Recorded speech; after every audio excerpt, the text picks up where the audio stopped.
Wanted to remind everyone that we have a guest speaker at the shul this weekend. Rabbi Hanoch Teller, a famous author and storyteller, is going to be with us over the weekend. He's speaking Shabbos morning in the Dresher slot. He is speaking at Shalosh Shudas on Shabbat afternoon. And then after Shabbat is over, we're going to be showing a film that he produced and directed about the life of Rabbi Eli Melech of Lezhinsk, one of the founding fathers of the Chassidic movement. I think it'll be a really different Shabbat and a really special Shabbat. And I just want to encourage you to join us if you're able to do so. Looking forward to seeing many of you there. I also want to announce that starting this Shabbat, I'm going to be learning Parsha and Parshanut with anyone who wishes right before Tefillot start Shabbos morning. I think we'll gather at 8:45 in the Beis Medrash. We have really a wonderful collection of the special Reuben edition of Mikra Oked Delot with English translations of Rashi, Ramban, Ibn Ezra.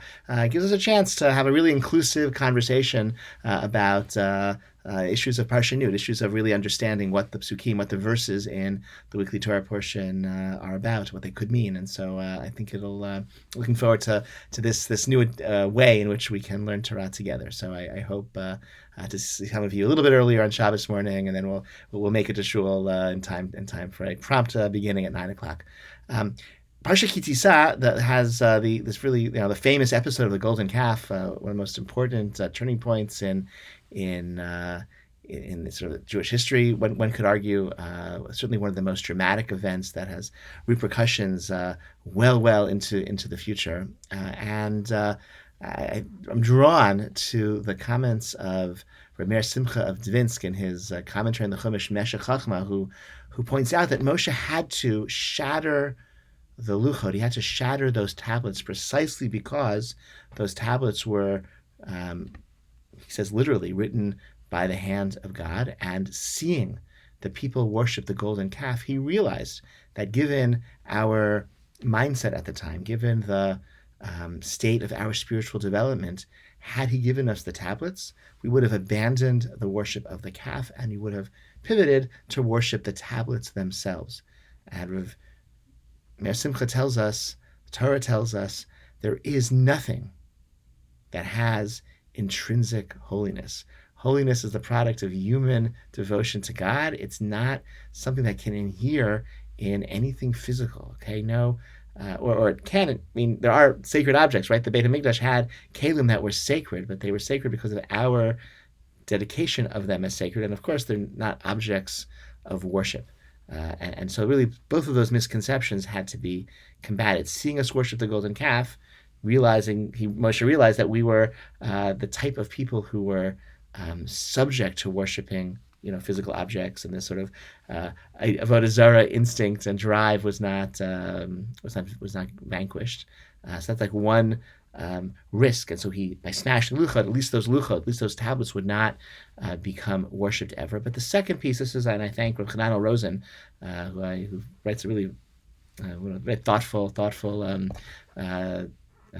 rabbi. He's rabbi of Yikar Tel Aviv, and he sends an email every Friday with insights in the Torah. He points out that Rav Simcha also says that the other piece is that precisely because these luchot were carved by God, right? They had to be, they would lend themselves, right, to the mistaken understanding that sanctity, that holiness is depending on sort of God's choices of how to endow things with holiness, when in the Torah, holiness is about human actions, human dedication, and our endowing of objects and anything else, and not just objects, with sanctity. Okay, so the luchot that Moshe shattered end up being placed in the ark next to the second set of luchot that Moshe had to carve, right? Because those luchot are the product of human initiative, and the first one's the product of divine initiative. The ones that endure, the ones that we keep, are the ones that are the product of human initiative. Okay, so it's always human initiative that creates things of enduring value, and we do so